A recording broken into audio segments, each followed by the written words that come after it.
हरे कृष्णा। ओम नमः शिवाय। कल हमने कथा में विश्राम लिया था कि महादेव उन्होंने अपने परिवार को चारों दिशाओं में स्थापित किया। कार्तिकेय जी को दक्षिण की ओर, गणेश जी को पश्चिम की ओर, माता पार्वती के लिए उन्होंने कहा कि वो पूर्व की ओर स्थापित होंगी और स्वयं वो रहेंगे उत्तर में, यानी कि कैलाश पर्वत पर सबसे ऊंचाई पर, ताकि वहाँ से वो सभी दिशाओं को अपने ध्यान में रख सकें। और इसी प्रकार से दूसरी ओर रावण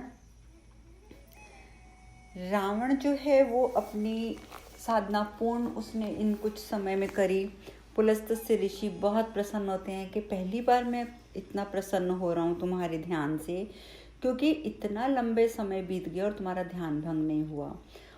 और रावण इसका जवाब देता है कि मेरे लिए ये एकाग्रता बहुत आवश्यक थी पितामह, क्योंकि मुझे केवल शक्ति की प्रचंडता नहीं अपितु मुझे तो शक्ति की विविधता भी अर्जित करनी थी, यानी कि विभिन्न विभिन्न प्रकार की शक्तियाँ अर्जित करनी थी। और अब वो यहाँ तक भी शक्ति अर्जित कर चुका है कि वो किसी का भी रूप धारण कर सकता है। इतना सब करने के बाद भी वो पुलस्त्य ऋषि से कहता है कि पितामह, परंतु आपकी सहायता के बिना मुझे ये ज्ञात कैसे होगा कि ये जो नया युग शुरू हो चुका है इसमें मेरे लिए क्या निहित है।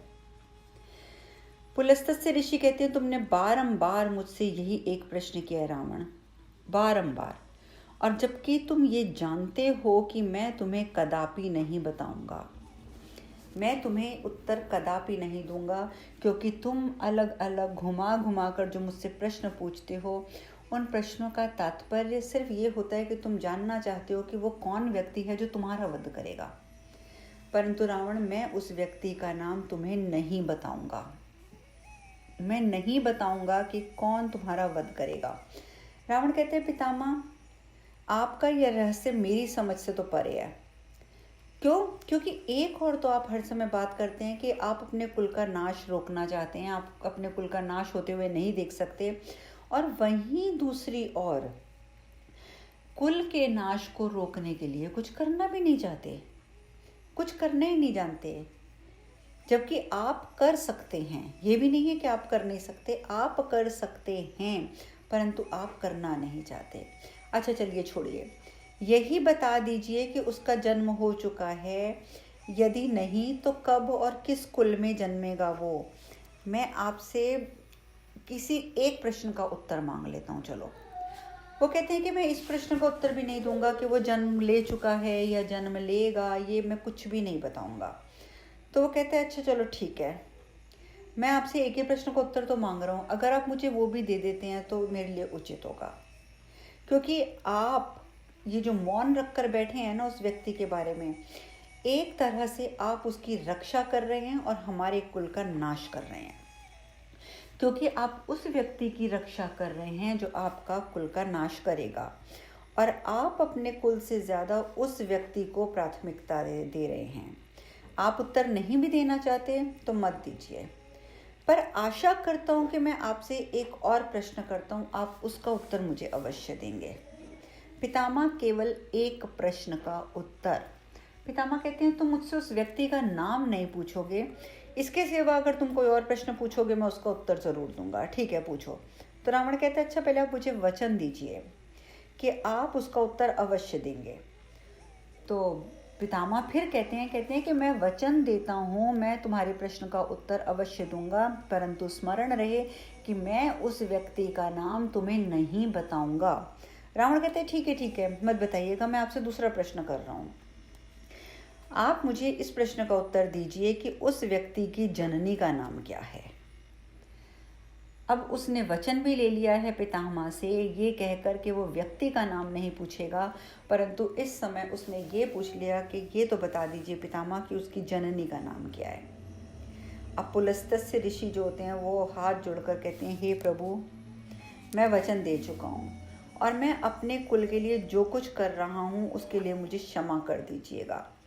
और ये प्रभु से क्षमा मांगते हुए वो रावण को नाम बता देते हैं कौशल्या।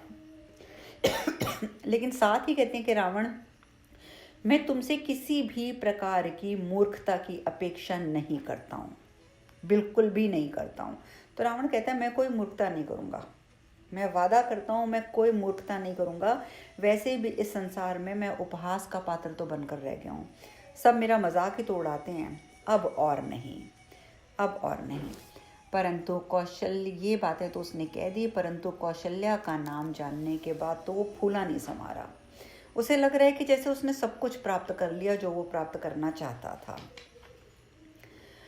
उधर दूसरी ओर, ये तो रावण की बात हुई कि उसे माता का नाम पता चल गया। दूसरी ओर शिव पार्वती श्वेत वस्त्रों में ऋषि के वेश में पहुंच जाते हैं जहां पर कि कौशल्या होती हैं। और वहां पर वो क्या देखते हैं कि कौशल्या जी जो हैं वो शिवलिंग की आराधना कर रहे हैं। और वो एक मंदिर के बाहर जहाँ शिवलिंग स्थापित था वहाँ बैठकर आराधना कर रही होती हैं। जैसे ही आराधना करके वो माथा टेकती हैं तो महादेव वहाँ खड़े खड़े कह देते हैं तथास्तु, तथास्तु। माता पार्वती बहुत हैरान होती हैं। माता पार्वती कहती हैं कि ये कौन हैं जिन्हें आप इतनी देर से लगातार देख रहे हैं और आप उनको देख देख के मुस्कुरा भी रहे हैं, और आपने अचानक उनके प्रणाम, उन्होंने तो शिवलिंग को प्रणाम किया जो भी उन्होंने कहा अपने मन में, और आपने तथास्तु कह दिया। भगवान शिव मुस्कुराते हुए कहते हैं तथास्तु कहकर मैंने उन्हें पुत्र का वरदान दिया है। वो स्वयं नहीं जानती हैं कि नारायण के मनुष्य अवतार की ये जननी बनने वाली हैं। ये कौशल्या है पार्वती, कौशल्या जहाँ पर मेरे नारायण का मनुष्य जन्म अवतरित होगा। माता पार्वती भी सुनकर बहुत प्रसन्न होती हैं और वो माता पार्वती को ये भी बताते हैं कि देखो पार्वती, कौशल्या को मैंने पुत्र का वरदान दिया है, परंतु मेरा एक परम भक्त फिर आज एक भूल करने वाला है और वो यहाँ आ भी चुका है, और अपनी विभिन्न शक्तियों के साथ उसने अपना भविष्य सुरक्षित करने का जो योजना बनाई है वो बिल्कुल भी उचित नहीं है। माता पार्वती कहती हैं मैं समझ गई हूँ, आप रावण की बात कर रहे हैं। महादेव कहते हैं हाँ पार्वती, वही मेरा महान भक्त आज फिर एक भूल करने जा रहा है। वहीं दूसरी ओर कौशल्या जी जो हैं वो पूजन समाप्त करती हैं, प्रस्थान करती हैं, तो रास्ते में उन्हें एक फूल बेचने वाला मिलता है और वो ज़बरदस्ती कहते हैं फूल ले लीजिए देवी, आप फूल ले लीजिए। तो वो कहती हैं कि नहीं, मैं पूजन करके आई हूँ, मुझे फूलों की आवश्यकता नहीं है और अभी मेरे पास समय भी नहीं है। मैं आश्रम पहुँचना है, मुझे आश्रम में यज्ञ चल रहा है और सब मेरी प्रतीक्षा कर रहे होंगे। तो जब इस तरीके की बातें कहती हैं कौशल्या माँ, तो वो फूल बेचने वाला यानी कि सच में वो रावण होता है, वो एक बड़ा सा फूल उठाता है और कहता है अच्छा देवी ये ले लीजिए, ये पुष्प आप मेरी तरफ से ले लीजिए, आप इसे सूंघ कर देखिए, आप इसे सूंघेंगी तो आपको पता चलेगा कि पुष्पों की असली सुगंध होती क्या है। तो कौशल्या जी भी यही सोचती हैं, कहती हैं कि क्या फ़ायदा इसे मना करने का, इतनी ज़िद कर रहा है। वो पुष्प ले लेती हैं, परंतु जैसे ही वो उस पुष्प को सूंघती हैं तो उसी समय वो अचेत हो जाती हैं, क्योंकि न जाने रावण ने उसमें क्या मिलाकर रखा हुआ था। रावण क्या करता है, जो उसने एक ठेले जैसा पकड़ा होता है लकड़ी का जिसके ऊपर उसने पुष्प रखे होते हैं, उसी में वो नीचे जो मतलब नीचे की जगह होती है वहाँ पर वो डालता है माँ कौशल्या को, और वहाँ से उनको एक ऊंचे पहाड़ पर ले जाता है। ऊंचे पहाड़ पर ले जाकर अभी फेंकने को तत्पर होता है तो पार्वती माता कहती हैं कि प्रभु स्वामी, हमें उनसे रोकना चाहिए, हमें रक्षा करनी चाहिए। महादेव कहते हैं हम नहीं रक्षा करेंगे, परंतु इसकी रक्षा कोई और करेगा।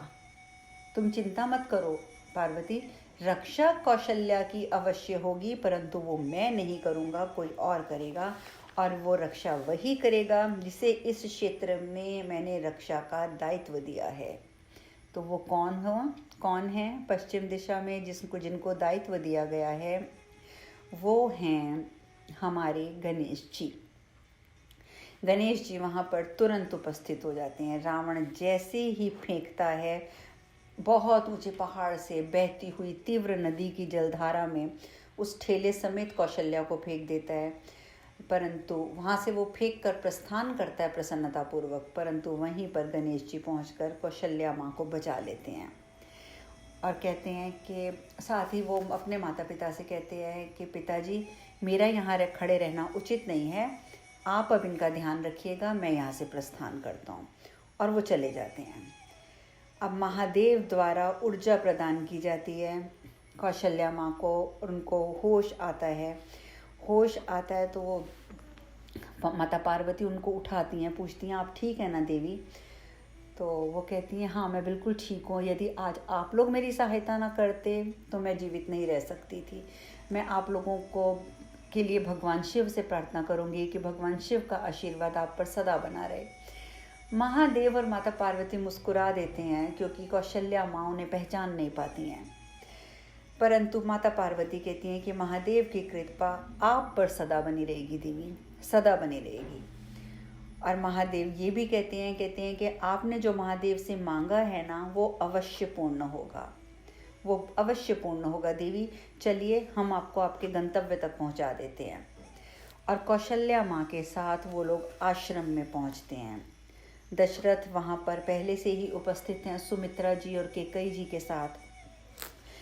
दशरथ जी को जब सारी घटना का पता चलता है वो बहुत बहुत धन्यवाद करते हैं महादेव का, और वो ये भी बताते हैं महादेव को कि हमारा पुत्र कामेष्टि यज्ञ जो है वो संपन्न हो गया है, बस अब प्रसाद वितरण रह गया है। उसी समय जिन्होंने कि पुत्रेष्टि यज्ञ किया था, तो पुत्र कामेष्टि यज्ञ का जो प्रसाद होता है खीर के रूप में वो लेकर बाहर आते हैं। और बाहर आकर वो कौशल्या और कैकेयी को, पहले कौशल्या को देते हैं, फिर वो कैकेयी को देते हैं, और उसके बाद जैसे ही वो पात्र में हाथ डालते हैं तो उन्हें ऐसा महसूस होता है कि प्रसाद तो खत्म हो गया।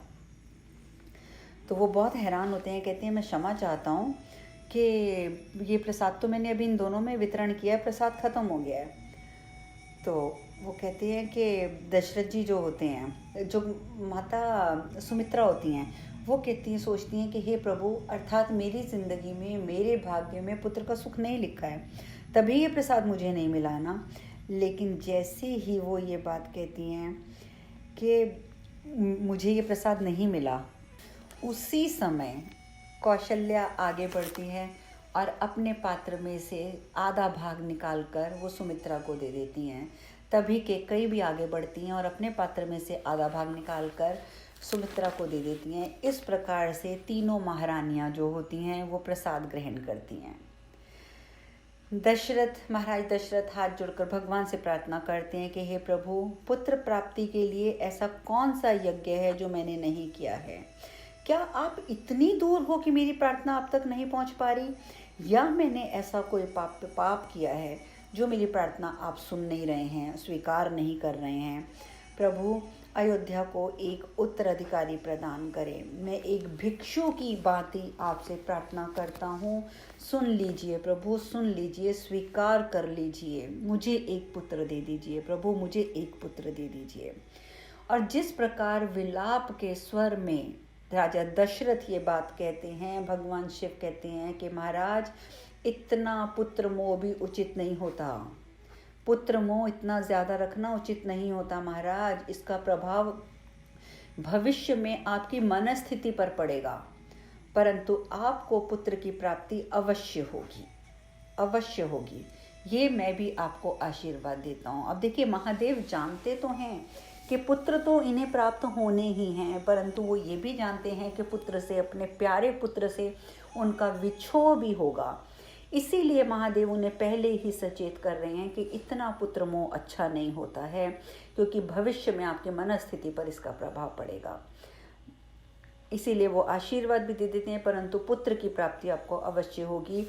और साथ ही वो ये भी कहते हैं महादेव कि जब आपका पहला पुत्र जन्म लेगा तो मैं स्वयं आऊँगा उसकी जन्म कुंडली बनाने। दशरथ जी बहुत प्रसन्न होते हैं, सब प्रस्थान कर लेते हैं। माता पार्वती कहती हैं, स्वामी अब क्या होगा? महादेव कहते हैं, अभी एक महत्वपूर्ण कार्य शेष है। और शिव पार्वती जो होते हैं वो पहुंच जाते हैं वैकुंठ में। वैकुंठ में पहुंचकर भगवान शिव कहते हैं, हे नारायण, अब पृथ्वी पर अवतरित होकर मनुष्यों का कल्याण करें।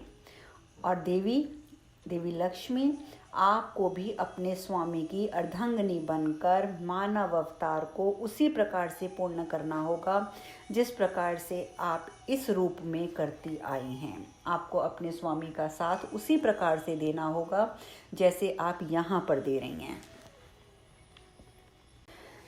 महादेव ने नारायण से भी कहा, माता लक्ष्मी से भी कहा कि अब आप लोग अपने अपने अवतारों के लिए तैयार हो जाएं। और वो महादेव जो हैं वो माता पार्वती से ये भी कहते हैं कि जब आप अवतरित होंगी तब उसी स्थान पर, जहाँ पर आप अवतरित होंगी तब उसी स्थान पर देवी पार्वती भी प्रतिष्ठित होंगी। और लक्ष्मी जी जो होती हैं वो कहती हैं कि मैं तो भूमि से उत्पन्न होंगी ना। तो महादेव कहते हैं कि हाँ देवी, आपका जन्म जो होगा वो भूमि से होगा। तो वो कहती हैं कि स्वामी पुरुष और मैं उनकी प्रकृति। बस ये बात कहकर कि मेरे स्वामी पुरुष और मैं उनकी प्रकृति, वो बहुत प्रसन्न हो जाती हैं। और अब वो ये कहती हैं कि हम अपने इस मनुष्य अवतार के लिए पूर्ण रूप से तैयार हैं। और महादेव कहते हैं कि उचित है अब आप दोनों अपनी उपस्थिति से ये जो नया युग शुरू हुआ है इसको आप परिभाषित कीजिए। इसको अब आप दोनों परिभाषित करेंगे क्योंकि ये युग अब आपका युग कहलाएगा, यानी कि राम का युग, यानी कि त्रेता युग। तत्पश्चात महादेव और माता पार्वती वो पहुंचते हैं जनकपुरी, क्योंकि अभी तो देखिए पूरी भूमिका बन रही है। अभी तो दशरथ जी को पुत्र वरदान प्राप्त हो गया है, उनका यज्ञ भी पूर्ण हो गया है, उनकी तीनों रानियों ने खीर का प्रसाद भी ग्रहण कर लिया है। और वहीं पर महादेव ने नारायण से भी अब कह दिया कि अब आपकी अवतार लेने का समय आ चुका है, आप भी अब तैयारी कीजिए, प्रस्थान कीजिए। और इसके पश्चात वो जनकपुरी पहुंचते हैं। तो जनकपुरी की धरती पर जैसे ही महादेव और माता पार्वती पैर रखते हैं तो वो बोलती, माता पार्वती कहती हैं ये तो बहुत बंजर भूमि है और आप मुझे यहाँ पर लेके आए हैं कि देवी जो लक्ष्मी है उनका अवतरण जो है यहाँ पर होने वाला है। तो महादेव कहते हैं कि हाँ, ये वही भूमि है, ये वही भूमि है जहाँ पर देवी लक्ष्मी अवतरित होंगी और अवतरित होने के बाद वो इस भूमि को पवित्र कर देंगी। तो जैसे ये बात कहते हैं महादेव बिल्कुल पक्के तौर पर बता देते हैं कि हाँ, बेशक ये बंजर भूमि है परंतु यहीं पर ही जो है अवतरित होंगी माता लक्ष्मी। तो माता पार्वती वहीं झुकती हैं, श्रद्धा से उस धरती को छूती हैं।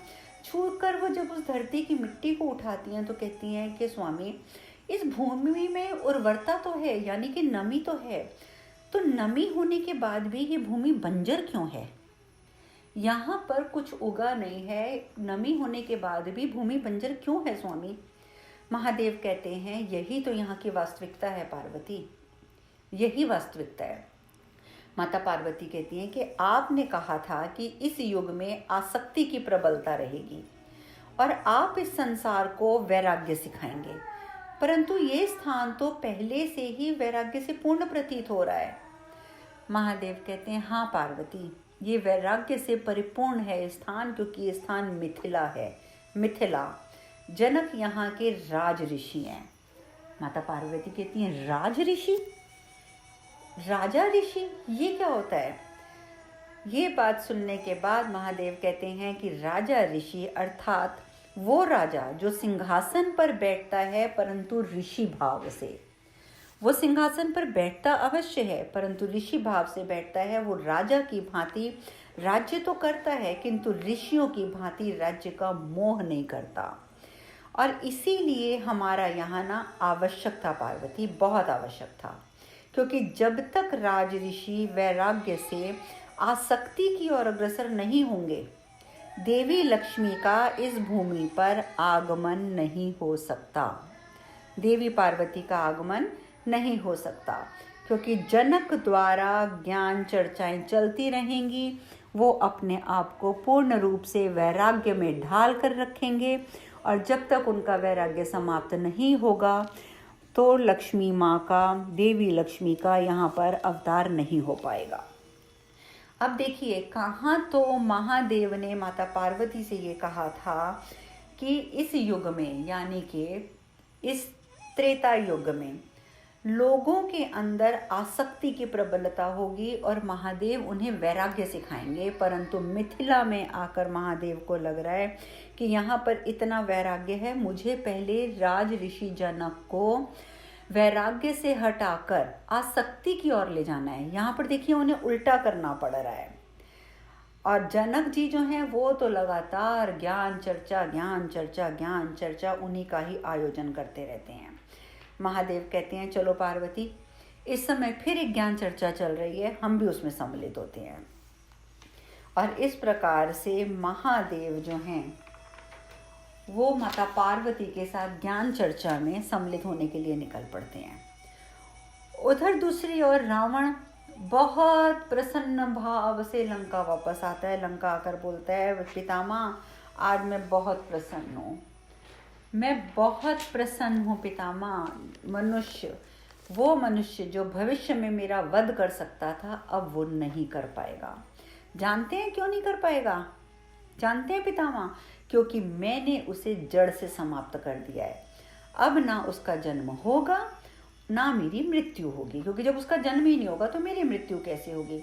परंतु इस अनुभव से मैंने एक पाठ सीखा है पितामह कि यदि मैं अपने भविष्य को नियंत्रित कर लूँ तो उसके पश्चात मुझे किसी का भय नहीं रहेगा, किसी का भी भय नहीं रहेगा। और इस हेतु मुझे इन ग्रह नक्षत्रों को अपने वश में करना होगा।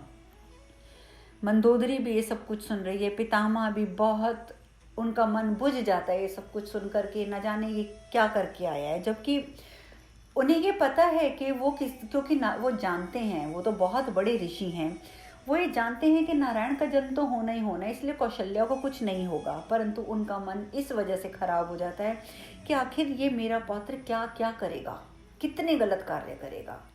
और तभी रावण कहता है मंदोदरी, मैं तुम्हारे पिता के प्रति बहुत ज़्यादा अप्रसन्न हूँ, बहुत ही अप्रसन्न हूँ। अब रावण मंदोदरी से कहता है कि ये उचित नहीं है क्योंकि तुम्हारे पिता ने अभी तक युग की रचना नहीं की है। तो परंतु मैं फिर भी निश्चिंत हूँ, क्योंकि मैं जानता हूँ कि अब मुझसे ज़्यादा शक्तिशाली कोई नहीं है और मुझे कोई परास्त नहीं कर सकता। मैं अजय हूँ। पुलस्तस्य ऋषि मन ही मन में कहते हैं, चाहे उनका मन खराब है रावण की बातें सुन के, परंतु फिर भी वो कहते हैं मूर्ख, अजय अमर होने के अहंकार में तुम्हें ये ज्ञात ही नहीं है कि तुम्हारा वध करने वाला शीघ्र ही जन्म लेने वाला है। क्योंकि पुलस्तस्य ऋषि तो जानते हैं कि वो जल्दी से जल्दी अब राम का जन्म होगा, अवश्य होगा, क्योंकि ये तय है। और नियति में यदि एक चीज़ तय है तो उसे बदला नहीं जा सकता। रावण ही बेशक ये चीज़ नहीं समझ सकता, परंतु ऋषि पुलस्तस्य तो समझते हैं ना। उधर दूसरी ओर ज्ञान सभा चल रही है। एक ऋषि उठते हैं। ऋषि सबसे पहले कहते हैं कि संसार में मोह जो है वो कष्टों का मूल कारण है। मोह जो है वो कष्टों का मूल कारण है, जबकि हमें इस जीवन का, इस संसार की नश्वरता का बोध है, परंतु फिर भी हम इसमें स्थायित्व की अपेक्षा करते रहते हैं। यही हमारा मोह बनता है और यही हमारे कष्टों का मूल कारण बनता है। देखिए, ऋषि वर्ग के समझाने का तात्पर्य यह है कि हम प्रत्येक व्यक्ति, हम सब ये जानते हैं कि ये जो संसार है ये नश्वर है, हम खुद भी नश्वर हैं। हमारे जन्म हुआ है तो मृत्यु आवश्यक है और वो किसी भी क्षण हो सकती है, परंतु फिर भी हम मोह में बंधते रहते हैं। वस्तुओं से मोह, इंसानों से मोह, अपने परिवार से मोह, और यही हमारे कष्ट का कारण होता है। यदि हमें मोह नहीं होगा तो हमें कष्ट भी नहीं होगा। एक अन्य ऋषि होता है, वो भी कहते हैं उचित है ऋषिवर, यदि आसक्ति ना हो तो हम कभी दुखी नहीं हो सकते हैं। ना तो, क्योंकि जब हमें आसक्ति नहीं होगी तो ना तो हमें कुछ खोने का भय होगा, ना कुछ पाने का लोभ होगा। और जब खोने और पाने का ना कोई लोभ होगा ना दुख होगा तो हम परमानंद की अनुभूति कर सकते हैं। इसीलिए हर जुड़ाव से मुक्त होना इस संसार में सुखी होने के लिए आवश्यक है। और इस प्रकार की वार्ता सुनकर जनक ऋषि कहते हैं साधु साधु साधु साधु। परंतु वो साथ ही कहते हैं किसी और को कुछ कहना है, कोई और प्रश्न पूछना है। यहाँ पर सभी को अपना विचार रखने की अनुमति है। अगर आप में से किसी के मन में भी कोई प्रश्न है तो आप लोग पूछ सकते हैं। तभी वहाँ पर शिव पार्वती उपस्थित होते हैं और उपस्थित होते ही कहते हैं मेरा एक प्रश्न है महाराज जनक, मेरा एक प्रश्न है। तो महाराज जनक गर्दन हिलाकर उन्हें स्वीकृति देते हैं कि आप अपना प्रश्न कर सकते हैं। महादेव कहते हैं कि यहाँ उपस्थित सभी ऋषियों की बात सुनकर मेरे मन में एक प्रश्न उठा है कि ये मेरा शरीर जो देखने में तो एक है, किंतु वास्तव में ये विभिन्न तत्वों और विभिन्न कणों का एक साथ जुड़ने के कारण बना हुआ परिणाम है। यदि विभिन्न कण, विभिन्न जो अणु जो हैं वो ना जुड़ते, विभिन्न तत्व आपस में ना जुड़ते, तो मेरा ये शरीर बन ही नहीं सकता था। तो क्या ये जुड़ाव जो है अन्य तत्वों का और अन्य चीज़ों का, तो क्या ये जुड़ाव अनुचित है? मैं अब आप सबसे प्रश्न करता हूँ, क्या मेरा शरीर जो कि विभिन्न तत्वों के जुड़ाव से बना है, क्या ये जुड़ाव अनुचित है? और तो कितने भी कण, मतलब बहुत सारे कणों से जुड़ा होता है ना हमारा शरीर। तो महादेव कहते हैं कि जितने भी कण जुड़कर हमारे शरीर को बनाते हैं और उनका नष्ट हो जाना फिर तो स्वाभाविक होना चाहिए, उचित होना चाहिए, है ना, क्योंकि जुड़ाव तो अच्छी चीज़ है नहीं है। तो फिर कणों का, तत्वों का जुड़ाव क्यों, हमारा शरीर क्यों जुड़ाव से बना है? परंतु महाराज यदि ऐसा हुआ तो हमारा जीवन तो नष्ट हो जाएगा, क्योंकि हमारा शरीर जो है वो तो जैसे ये जुड़ाव खत्म होगा तो हमारा शरीर तो राख में परिवर्तित हो जाएगा। तो महाराज जनक कहते हैं तो क्या सिर्फ इसलिए कि हमारे शरीर का जुड़ाव है तो क्या हमें आसक्ति से जुड़ाव रखना चाहिए? क्या हमें मोह में बंध के रहना चाहिए? अब आप बताइए, क्या शरीर के जुड़ाव हेतु ये ज़रूरी हो जाता है कि हम हर एक वस्तु से जुड़ाव रखें? महादेव कहते हैं मुझे नहीं पता महाराज, मुझे नहीं पता, क्योंकि ना तो मैं कोई विद्वान हूँ और ना ही मैं इतना बड़ा ज्ञानी हूँ।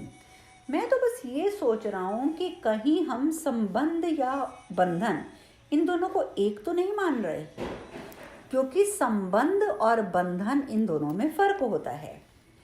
अभी इस जीवन में विविध भूमिकाएं निभानी पड़ती हैं, हम सभी को निभानी पड़ती हैं, सिर्फ मुझे नहीं, आपको हम सभी को निभानी पड़ती हैं। कभी संतान की, कभी भाई की, कभी बहन की, कभी गुरु की, कभी शिष्य की, कभी शत्रु की, कभी मित्र की, कभी पत्नी की, कभी पत्नी की, पति की, कभी माता की, कभी पिता की। और प्रत्येक भूमिका के अपने अपने दायित्व होते हैं। यहाँ तक कि यहाँ पर उपस्थित ऋषियों के भी अपने अपने दायित्व हैं। मेरी पत्नी मेरे साथ खड़ी है, उसके अपने दायित्व हैं, मेरे अपने दायित्व हैं। और महाराज आपके भी दायित्व हैं, आपके भी दायित्व हैं।